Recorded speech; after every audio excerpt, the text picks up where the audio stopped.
டெல்லி மதுபான ஊழல் வழக்கு தொடர்பாக ஆம் ஆத்மி எம்பி சஞ்சய் சிங்கிற்கு ஜாமீன் வழங்கியிருக்கிறது உச்சநீதிமன்றம். அமலாக்கத்துறை ஆட்சேபனை தெரிவிக்காததால் ஜாமீன் அளிக்கப்படுவதாகவும் இந்த உத்தரவை வேறு வழக்கிற்கு முன்னுதாரணமாக கொள்ளக்கூடாது என்றும் தெளிவுபடுத்தி இருக்கிறது உச்சநீதிமன்றம். இது பற்றிய விவரங்களை எமது செய்தியாளர் வெங்கடேசன் விவரிக்க கேட்போம். முழு விவரங்கள் என்ன வெங்கடேசன்?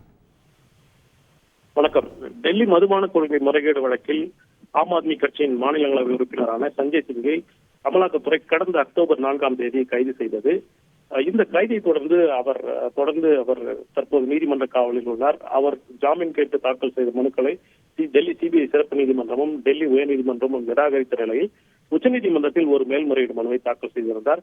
இன்று நடைபெற்ற விசாரணையின் போது மூத்த வழக்கறிஞர் அபிஷேக் மனு சிங்வி ஆஜராகி சஞ்சய் சிங்கிற்கு எதிராக எவ்வித ஆதாரமும் இல்லை, குறிப்பாக அப்ரூவரான அந்த தினேஷ் அரோரா தெரிவித்த வாக்குமூலத்தில் வலுவான ஆதாரங்கள் இல்லை, எவ்வித பணமும் அவருடைய வீட்டிலிருந்து கைப்பற்றப்படவில்லை, எனவே அவருக்கு ஜாமீன் வழங்க வேண்டும் என்ற ஒரு வாதத்தை முன்வைத்தார்.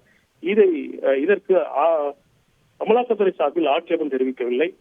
நீங்கள் ஜாமீன் அளித்தவர்கள் எங்களுக்கு எவ்வித ஆட்சேபம் இல்லை என ஒரு வாதம் என்பது கூடுதல் சொலிசிட்டர் ஜெனரல் எஸ்.வி. ராஜு தெரிவித்தார். இதை பதிவு செய்து கொண்ட உச்சநீதிமன்றம் இந்த வழக்கில், குறிப்பாக இந்த டெல்லி மதுபான கொள்கை முறைகேடு வழக்கில் ஆம் ஆத்மி கட்சி எம்பிக்கு ஜாமீன் வழங்குவதாகவும் இந்த உத்தரவு வேறு வழக்குகளில் இந்து சார்ந்த வழக்குகளில் முன்னுதாரணமாக கொள்ளக்கூடாது என்றும் உச்சநீதிமன்றம் தெரிவித்துள்ளது.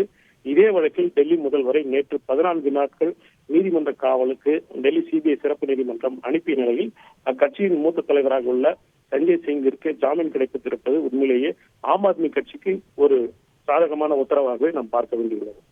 தகவல்களுக்கு நன்றி வெங்கடேசன். செய்திகளை உடனுக்குடன் தெரிந்து கொள்ள உடனே சப்ஸ்கிரைப் பண்ணுங்க.